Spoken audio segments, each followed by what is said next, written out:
Abasalamu barukurenga 200 batire bakambikira ofisi ya RDC wa Shema ku rwa 2017 by'okwezi kwa 11 mwaka guhwire ubwo barukwenda ngo government ebase kubashumbusha bwanyuma y'orutaro rwa 1997 orubaferirwa amataka gabo otireho n'abantu babo abisirwe eshimincha hingwire o President Museveni yabire naronda karuro muri Shema akaraganisa kushumbusha abasalamu aba ubwo arikoragira ofisi y'enganzi y'ihanga kora hanshongezi aho naho ukugero kwa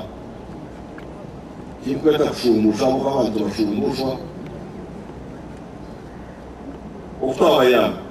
gamendo kuyaba mama amakagao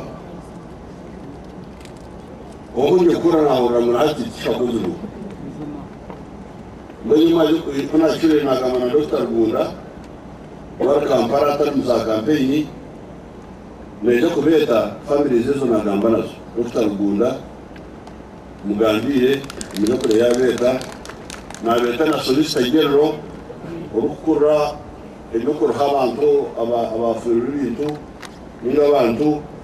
beje kutwara Okuraganisa kwa president kutibwa mu nkora kandi hat office y'enganzi y'ihanga etandikiro mu rumogu ubwo barukutandika no kucondoza amataka gabiberweho ekiri kutwara no kureba cyumba ishesho cyumba kandi nango mu rumogu tukukore mu ihorere tutune buzubu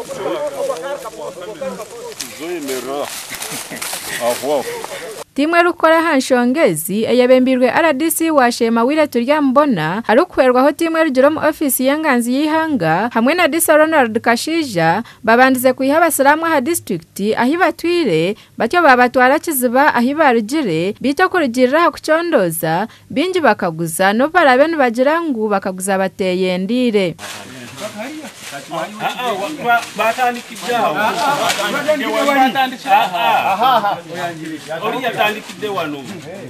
RDC wa Shema wire turya mbona agize rengu omurumogu ngwija kutware sabiti 3 zonka gasha kwa Sheikh Abdulatif ahabwa TV West agacenchiri